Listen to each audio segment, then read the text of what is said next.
Fala, cordiais saudações fraternais a todos os irmãos, né? Eu queria, cara,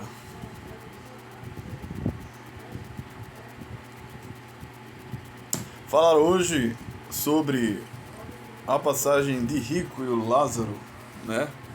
Estamos lendo aqui, ó.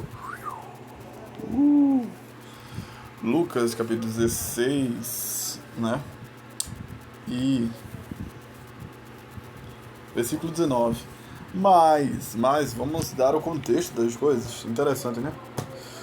Vim logo adiantar aqui que talvez sejam parâmetros da parábola que você não tinha meditado. A gente tem um hábito meio... Jesus tem um discurso totalmente rico e complexo, e a gente tem um hábito, às vezes, de ter uma leitura pobre e simples, né? De certo modo. Mas não se venha a gabar. Jesus também, ele não ajuda, porque seus ensinamentos têm uma estética alcançável, aí dá a entender uma simplicidade. Mas Jesus não é de todo tão simples no seu ensinamento, não. Mas vamos lá.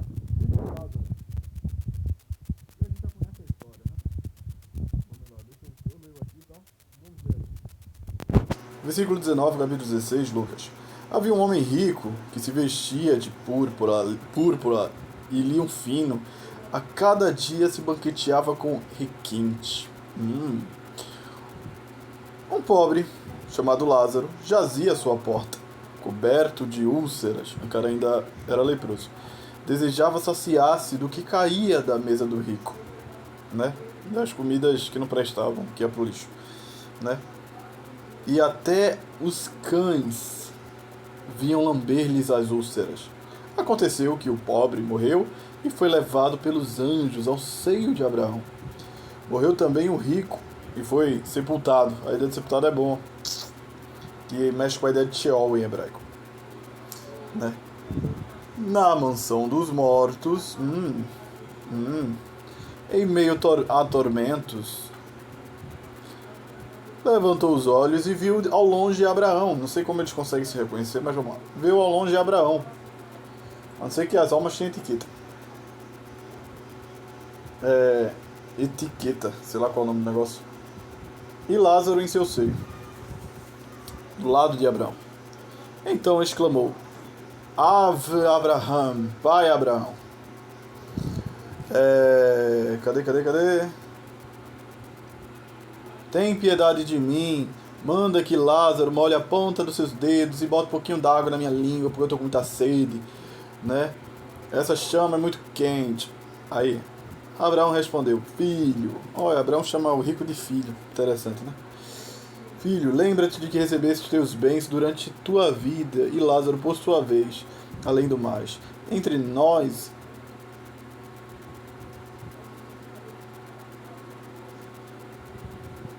E Lázaro, por sua vez, perdoem, eu pulei a linha aqui, viveu mal.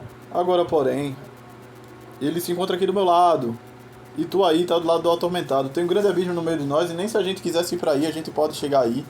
Nem se vocês quisessem vir pra cá, poderia fazer isso, porque tem um abismo muito grande, né? Aí ele faz assim: então, manda Lázaro, né? Manda Lázaro ir lá aos meus... voltar e falar aos meus irmãos, a casa de meu pai, onde tem 5 irmãos. Depois a gente pode falar em outro vídeo, porque o número é exatamente 5. 5 irmãos. E avise para meu pai e aos meus irmãos do quão é ruim, né, esse lugar aqui, para que eles não venham, né? Eles evitem esse negócio. Então vamos lá. A gente toda vez... eu quero falar logo do contexto dessa parábola. Parábola não, para alguns fatos, Jesus vendo na eternidade, sendo que nem Jesus diz que é isso, né? Por exemplo, de contexto e de histórias e de... que provavelmente Jesus não precisou participar, ou de alguma coisa que saiu da boca de Jesus que Jesus não precisou participar. O contexto inteiro é sobre dinheiro, riqueza, e sobre trocadilhos sobre a demanda do que significa esses trocadilhos a gestos validativos a tirar a preceitos morais, com relação ao que é rico, de um patrão que demite o cara, e o cara que ele vai negociar em justa causa faz uma manobra com seus dotes e tal, etc, e pá, e não é. E ele fala sobre ter amizade com os ricos, infortuniosos e tal, etc, e pá. E tal, envolve essa ideia de dinheiro, de inteligência, enfim, de um bocado de espectro. Então tá um contexto muito legal, né? Não vamos ignorar. E principalmente o contexto por exemplo, veja só, o contexto onde nasce essa parábola tem a seguinte, de antemão, no capítulo 18, todo aquele que repudiar a sua mulher, e despreza a outra, quem não repudia, comete adultério, né? Eu acho que eu pulei aqui.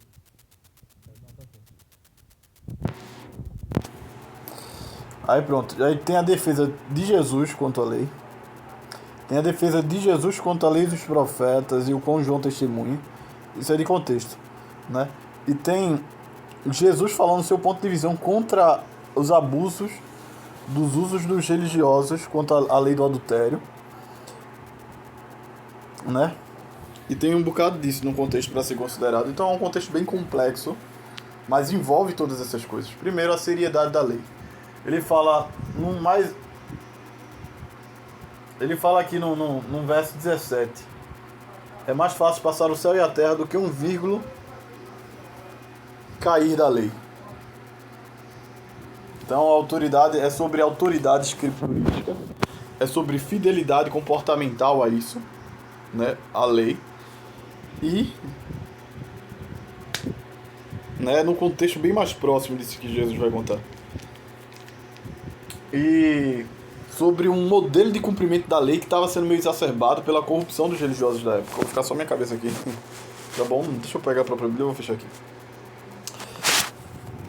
Aí o que eu quero dizer, cara, deixa eu botar aqui em cima, isso aqui.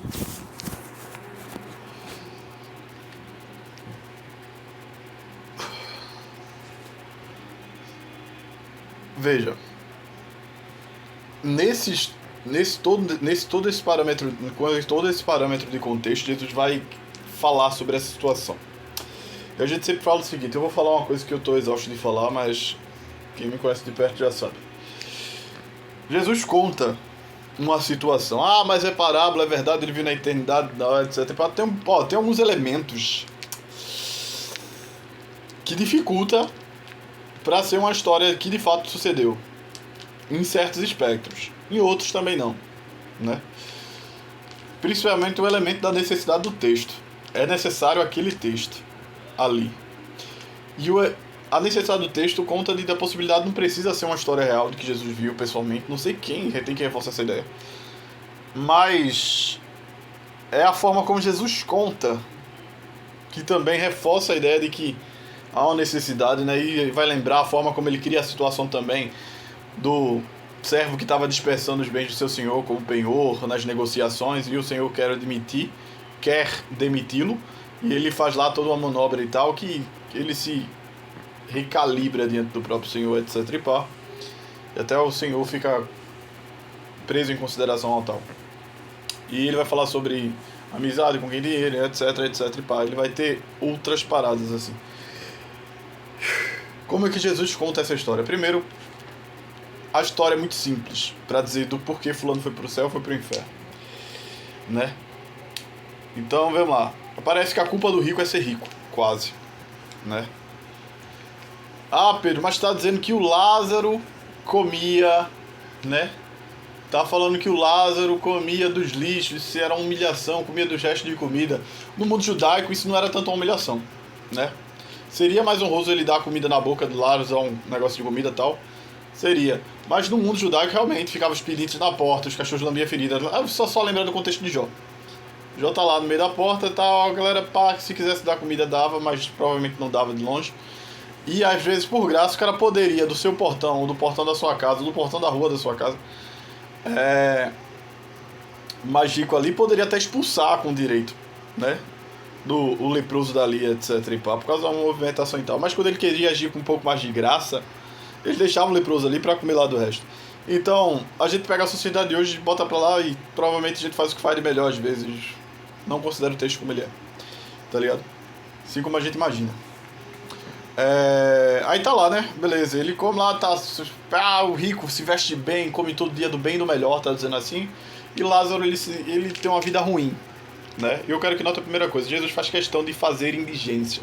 O rico é conhecido pelo que tem, o pobre também é reconhecido pelo que tem, mas o pobre ganha nome. O pobre tem uma identificação. O pobre não é o indigente. Para Jesus, o rico é indigente, né? Mas por que tem esse apelo, né? Do pobre ter a identidade ressaltada e o rico ser indigente. O rico não tem nem um nome sequer, nem para dar uma piedade pro rico de chamar ele pelo nome e dizer assim: o nome dele vai ser Lucien ou Lucen, poderia ser Luzem, né, transliterado, que significa pessoa sem nome, né? Mas nem para ter um nome fictício, não, ele tem que ser tratado como indigente, porque na cultura semítica apagar a pessoa da história queria somar que aquela pessoa é irrelevante. E colocar o nome daquela pessoa na história, principalmente se o nome fosse louvor a Deus, queria dizer que aquela pessoa é relevante e ela deveria ser lembrada e honrada. Era um jeito da honra. Por exemplo, a história de Faraó. Faraó só se diz que ele é Faraó e não fala qual é o nome de Faraó. Porque ele era uma figura negativa e tinha que ser esquecida, né? Mas vamos lá. Jesus conta, tal, etc, que o nome dele é Lázaro, além de não deixar o pobre indigente, que era comum da sociedade judaica. O indigente, que não tem nada a oferecer na sociedade, o doente, o mendigo, e parece que Lázaro cumpria todos com esse currículo, né? Lázaro é que tem nome, Lázaro é que é o lembrado pela fórmula de conto de Jesus. E o nome de Lázaro é interessante, né, velho? Que vai dizer qual o propósito de Jesus estar contando essa parábola. Vai mexer muito mais com o mundo judaico do que com o nosso mundo hoje, eu acho. Talvez não, mexe com os dois potências diferentes. O nome de Lázaro vem de Eliezer, em hebraico. Eli, Deus, Ezer, auxilia, auxiliador, auxiliamento, conselho. Deus conselha, guia, sustenta, auxilia, nesse sentido. Auxiliado por Deus, conduzido por Deus, né? Deus é seu auxílio. Vê que nome para um pobre que está passando miséria. Esse é o nome, o favorecido por Deus. Que favor Lázaro tinha, né? Tá comendo as migalhas e o cachorro lambendo suas feridas, né? E o que não tem nome, é indigente, meio que esquecido na história, e não tem esse nome titular, é o rico. Mas é engraçado que Jesus parece estar fazendo de propósito. Na cultura judaica, eu vou lembrar logo para não ficar cirulando sobre esse assunto. Se você não achar suficiente para reconhecer essa ideia, você é um covarde e tal. Mas na cultura judaica, pessoas favorecidas por Deus eram pessoas de boas aquisições, abençoadas por Deus. Tinha aquele conhecimento abraâmico. Cara, pega as religiões neopentecostais de agora, que fala: tem a fé de Abraão, e onde você tocar vai prosperar, e é sinal de, se você não está sendo próspero é porque você está mal com Deus, etc. Sabe essa teologia que existe hoje? Existia concentradamente, e ainda mais perto e ainda mais vívida no mundo judaico, sobre os verdadeiros filhos de Abraão, está debaixo daquilo que pertence a Abraão. Levava o nome de Abraão, o nome de Abraão estava mais perto das pessoas que incorporavam a bênção de Abraão, né? Que bênção era essa? Onde tu colocar o pé, abençoado será próspero. Então todos os ricos tinham essa nitidez, né? Que levava nas costas a bênção, uma propulsora bênção abraâmica vívida diante dos outros no mundo judaico, né? Então era um verdadeiro filho de Abraão quando se mostrava ter o favor de Deus, ou quando tudo prosperava. Então, na verdade, o que deveria ter esse nome de Eliezer não era o pobre, era o rico. Mas o rico é o indigente da parábola, tá ligado? Então vamos lá. Mas essa ideia fraca também. Eu ainda vou reforçar, Pedro, mas essa ideia aí, e aí, Pedro, como é que acontece? Vamos lá. A gente vê que, por exemplo, Jó é visto como abençoado quando tem tudo. Jó é visto como o pior do mal, ou aquele que está comendo das consequências dos seus pecados, mesmo sem pecar. Quando ele perde tudo, está todo desafortunado. Até porque o infortúnio é fruto daqueles que são ausentes da proteção divina dentro de parte desse mundo místico judaico antigo. Parte, não todo. E ainda assim, quando Jesus fala que é difícil o rico entrar no reino dos céus, os discípulos estão com aquele pensamento ainda fechado, falam assim: então, mano, se a gente aqui é tudo, às vezes, agora a gente não tem casa por amor de ti, por te seguir, a gente não tem nem família, a gente tá tudo meio nômade aqui, muito viajando aqui pro lado, pra cá e pra outro, sem lugar pra ir na cabeça, tal como o Senhor prometeu. Imagine a gente aqui, teus discípulos. Quem poderá, pois, se salvar? Porque somos a maioria, né, de Israel. E somos o que estamos aqui, né, o que mais é entregado a Deus, etc. E pá, o destino de Deus. Se os ricos, os favorecidos não entram, quanto mais nós, perrapados. Aí Cristo responde para acalentar. Para o homem é impossível, mas para Deus nada é impossível. Cristo sempre mexendo com essa perspectiva. É bom considerar que é o mesmo Cristo que está fazendo essa parábola, né? Parábola não. Essa ideia também não precisa ser parábola para ser um conto não verossímil com relação a uma crônica, né? Tem outros fatores para não precisar ser um conto com relação que narre uma crônica e tal. Mas vamos lá. O tal auxiliado por Deus realmente da cultura judaica, ele é indigente para a situação histórica. O indigente, ele tem um nome, e o nome quer dizer aquele que é auxiliado por Deus. Aí é que vem o medo. Os dois morrem, não fala os motivos de pecado de cada um. Aí, por nossa visão mais simples, o motivo é a riqueza, principalmente pelo que Abraão vai ser dito, né? Mas não parece ser o principal motivo. Digo depois. Por quê? Porque até pelo próprio ensino de Jesus fala assim, é impossível um rico entrar no reino de Deus, tal, né? Mas o próprio Jesus diz que para Deus nada é impossível. Mas aí é que tá. Fica muito simples. Lázaro foi rico porque ele era pobre. Foi salvo porque ele era pobre, entre aspas. Ficou do lado do descanso das almas justas. E Lázaro ficou no lado do descanso das almas injustas. Lázaro não, o rico ficou do lado das almas injustas. Lázaro pro lado do maravilhoso, acolhido por Abraão, como se Abraão fosse chegado a Lázaro antes do rico, se associado a Lázaro, em todo esse esforço do texto. Associar Lázaro, o desafortunado, à bênção abraâmica e onde ele pode descansar naquelas promessas abraâmicas no seio de Abraão nesse sentido. Para o próprio Lázaro, mas para o rico, não. Aí tava lá, vê aquele negócio, né? Tipo, olha, o rico ainda fica pedindo algumas coisas, já que o Lázaro ele é o desafortunado e até no mundo natural ele era o inferior. Fala assim, Abraão, pede para Lázaro. Abraão como autoridade. É bom prestar todas esses sentidos. Enfim, vou tentar ser rápido. Abraão, pede para Lázaro pelo menos molhar as pontas dos dedos e botar na minha boca. Ele apela para Abraão, não apela diretamente para o próprio Lázaro. Porque Abraão também é uma figura respeitadíssima, é o patriarca. E Abraão não deixa, fala que pode não, tem um abismo entre cá e lá, a gente não pode ver. É um lugar bem suspeitoso esse que Jesus fala, assim, que é um lugar onde o inferno está rente ao céu e céu rente ao inferno, né? E divergia muito o que acontecia no pós-morte no mundo judaico. E Jesus está falando para a galera, para os fariseus, sim, sobre o que acontecia, né, de forma geral. Mas vamos lá.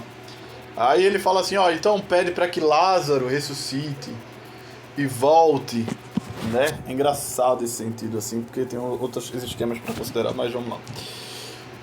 Vá lá para os meus pais e avisa aos meus irmãos do quão ruim é aqui, para que eles não venham parar aqui. Aí Abraão dá assim, ó, eles têm a lei e os profetas por suficiente para guiar eles, né? Para eles se arrependerem, para eles se instaurarem, se estabelecerem e não virem para cá. E agora tem a segunda parte, que parece que Jesus do nada está falando que os mortos não podem voltar. Como se Jesus tivesse necessidade no contexto da situação de lembrar um óbvio. Os mortos não voltam para contar como é que foi.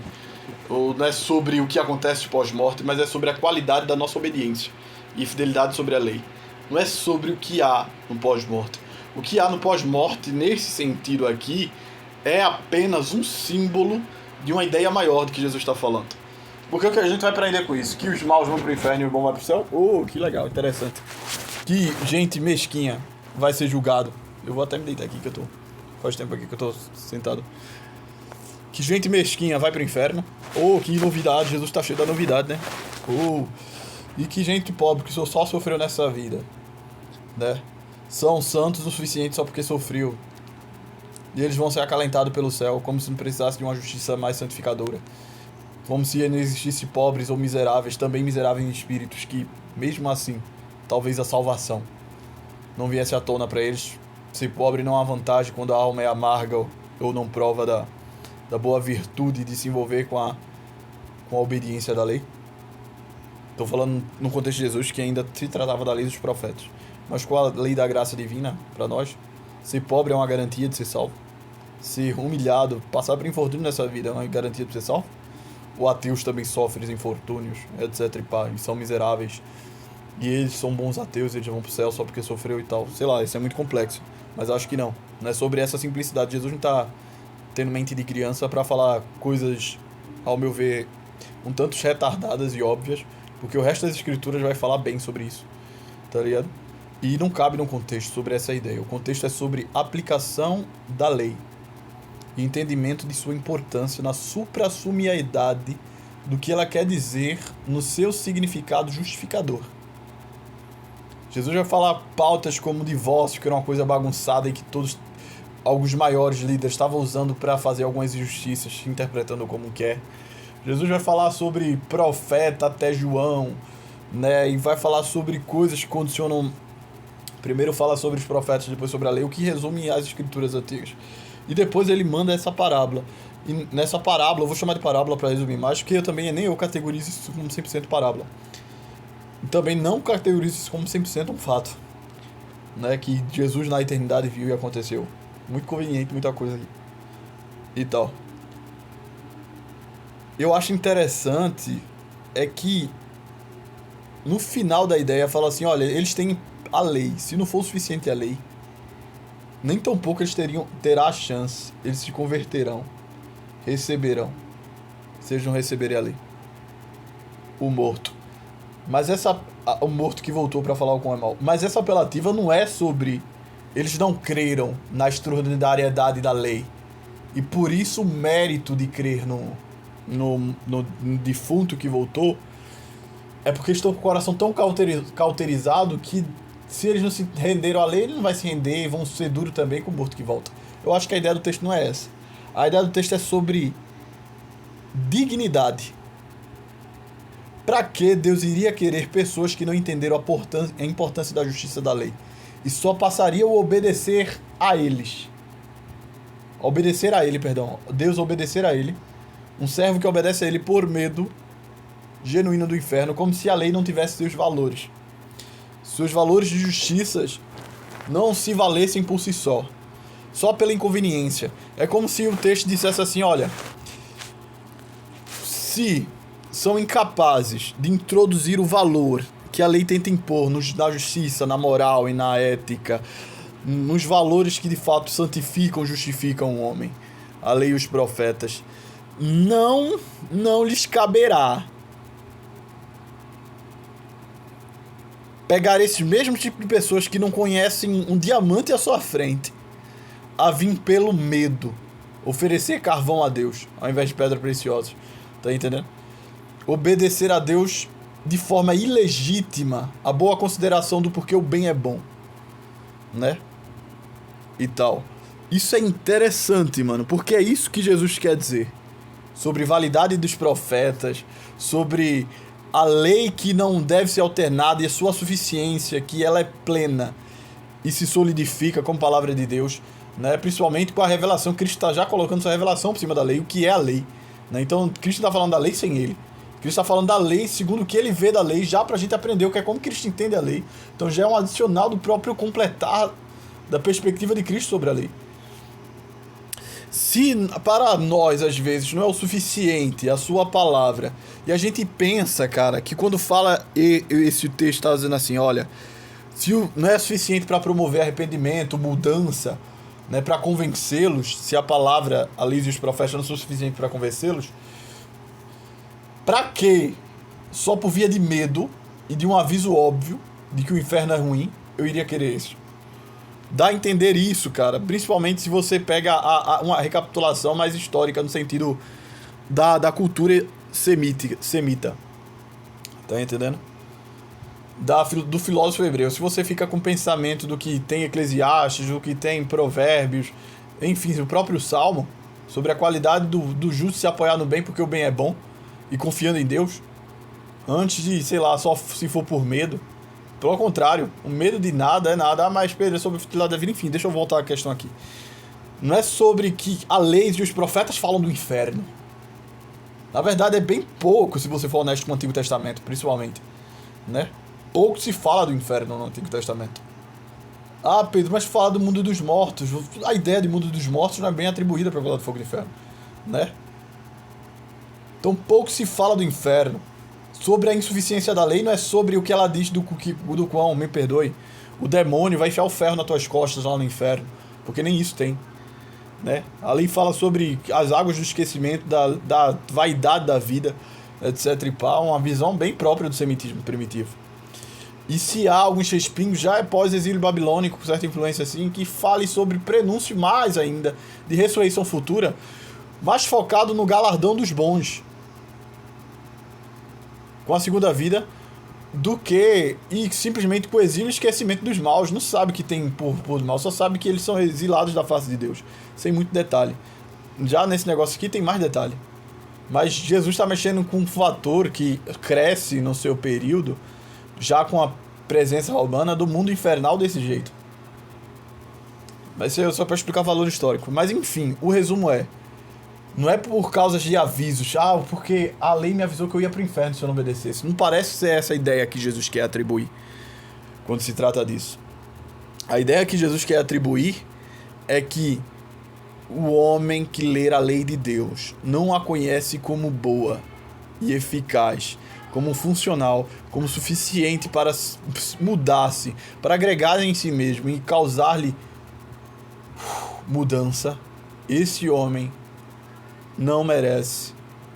Se o homem não conseguiu entender esse valor, né? Que é esse tipo de valorização que Deus quer que os seus tenham e que se junte a Ele, né? Esse homem não é digno de ser acolhido e abrigado ao seio de Abraão, né? Esse homem não é digno. E o contraste de usar o rico como aquele que dava sinal na vida de que Deus o favorecia, e o pobre como o contraste daquele que Deus não favorecia em nada, era um esquecido por Deus e a sociedade, né? E dizer que ele estava ao seio de Abraão e que o sofrimento dele, no final, culminou no sentido do nome que é apresentado a ele. Deus o auxiliou, mesmo que estranhamente incaptável aos olhos humanos, né? Ninguém sabe, é justamente sobre o grau de fidelidade independente. E olha que, velho, interessante, que o rico ele come e goza da sua riqueza, e o pobre ele só sofre a sua miséria nessa parábola. O grau de ética, o grau de fidelidade à lei dos dois não é falado. Mas é justamente isso que Jesus quer apresentar, a nossa visão rasa sobre as coisas. E é isso que ele quer confrontar, a nossa visão rasa sobre aqueles que são realmente favorecidos por Deus. Então, esse ensinamento de Jesus não é sobre a macaquice, a imbecilidade que a gente tem de dizer que Jesus está falando que o inferno é ruim e o céu é bom. Que é que Jesus vai fazer com essa bexiga tão óbvia? Os fariseus estão cansados de saber sobre o céu, seio de Abraão, sobre o inferno. Eles usavam isso para articular os povos à sua religiosidade. Grande coisa e novidade, mas seria novidade aqui Cristo estar mexendo com nossa forma de lançar luz sobre a lei, sobre como a lei, a palavra de Deus, deixa eu chamar a palavra de Deus para atuar para nós assim, sobre como a palavra de Deus nos deve ser suficiente. Como aqui, quando ela pede, por que eu devo seguir a palavra de Deus? Porque eu vou para o inferno? Não, porque ela diz que o bem que ela oferece é bom. Se você não entender que o bem que ela oferece é bom, você vai ser caprichosamente um cara dignatário ao inferno, velho. Se vira Deus por medo, não é isso que Deus precisa, é isso como se estivesse dizendo isso nitidamente, né? Então Cristo está resolvendo uma pá de coisa, cara. Tá falando sobre a nossa visão rasa daqueles que são favorecidos ou não por Deus, de que ver as condições da vida das pessoas, quer no auge da sua benevolência, quer no fundo da sua maleficência, né, do seu infortúnio, do seu beneplácito, sei lá, da vida. Não quer dizer que essa pessoa que está bem, gozando de prosperidade, está bem com Deus na ética, no cumprimento da lei. A surpresa é depois. Não quer dizer que a pessoa que tá comendo, cara, com a ferida comida pro cachorro, não quer dizer que essa pessoa é infiel a Deus e tal. Jesus promove essa visão limitada, mas pouca, para mexer justamente com aquela visão já muito fácil, categórica daquele povo ali. Para nos condicionar melhor lâmpada nos olhos de que às vezes o desafortunado é um favorecido por Deus mediante a sua fidelidade à palavra de Deus, e o rico muito próspero, que pouco se esforça e pouco é constrangido pelos infortúnios, né? Ele pode ser o mais miserável e mais sofre mais a presença da ausência da divindade. Essa complexidade que Cristo quer propor, né? Essa complexidade que Cristo quer dizer. Pra mim, a preocupação de Cristo, Jesus fala até com uma certa, como é que eu posso dizer? Cara, quando você estuda a perspectiva judaica, era uma coisa muito invariável do que havia no pós-morte. Mas Jesus parece que a ideia dele não é sobre o pós-morte, sobre falar sobre julgamento e finalidade nesse sentido. É sobre ele falar do que importa realmente na vida enquanto acontece. Quando o cara fala que quer voltar e dizer, não é pra gente pensar no fim como vai ser ruim a não volta. É pra gente valorizar o momento que a gente tem hoje.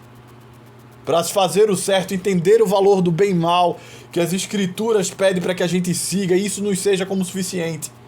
Independente se o destino nos favoreça, nos faça ser um rico sobre a mesa cheia de alimento, vestindo do bem, do melhor, ou se a gente é um pobre miserável comendo lixo do que sobra, ou um indigente para a sociedade, quando na verdade nós somos os que recebemos nomes por Deus, o que é reconhecido os nomes de favorecidos por Deus pela fidelidade, né? Jesus já propõe esse estado de mudança depois que morrem, um estar do lado melhor e outro no lado pior, por essa surpresa. Olha, enquanto Jesus não contava quem era o lascado realmente, que Deus se agradava ou não, só pela visão estética da fortuna ou do infortúnio, a gente sabia quem era o maltratado por Deus na perspectiva judaica. Mas depois que se muda o caso, a gente é obrigado a voltar àquilo que foi apresentado de início.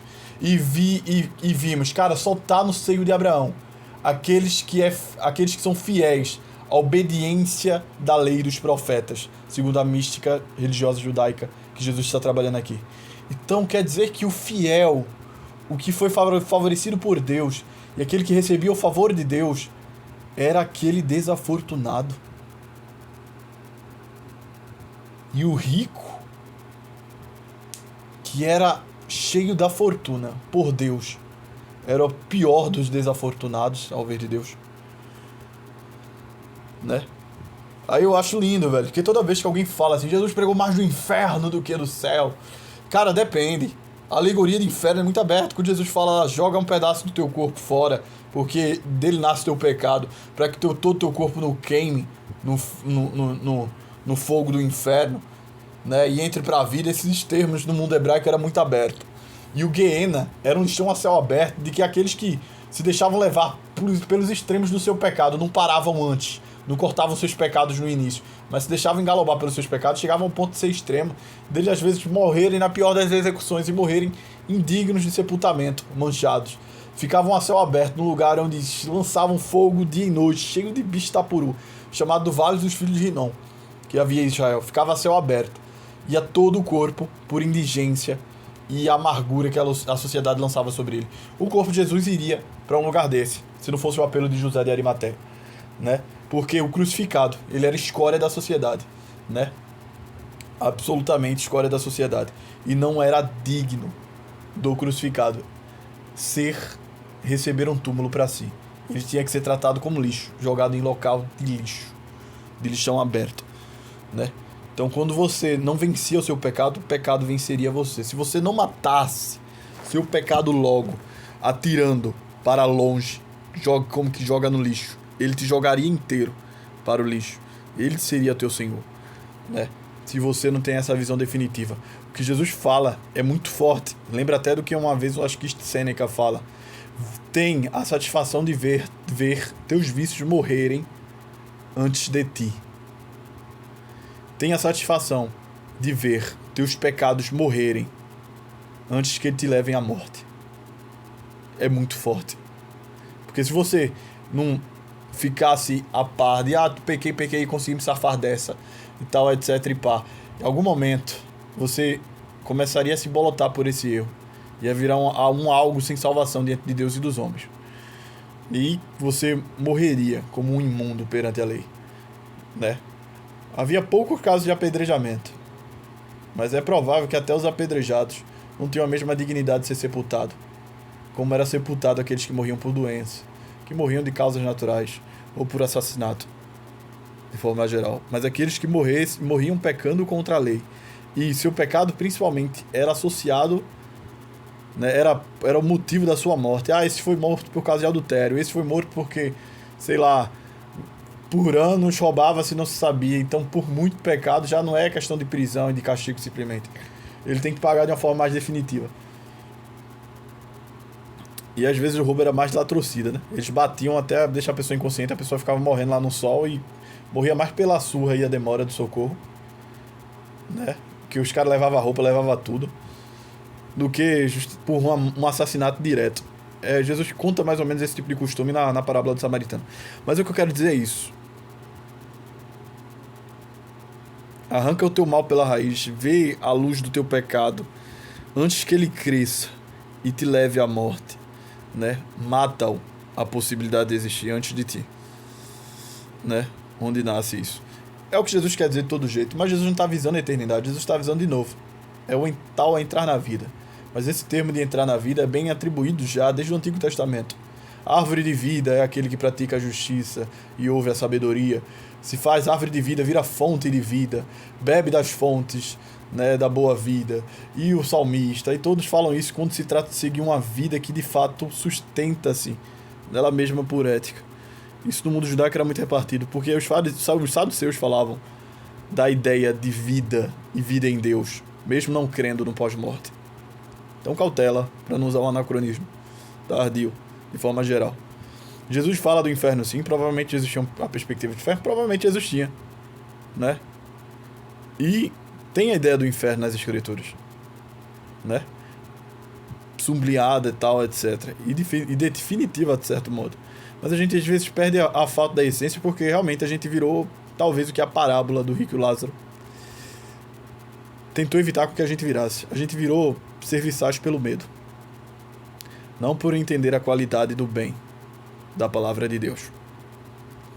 A gente hoje sabe muito do inferno, detalhe do inferno, que o inferno tem graus, tem caldeira, tem mármore, no mármore do inferno e tal.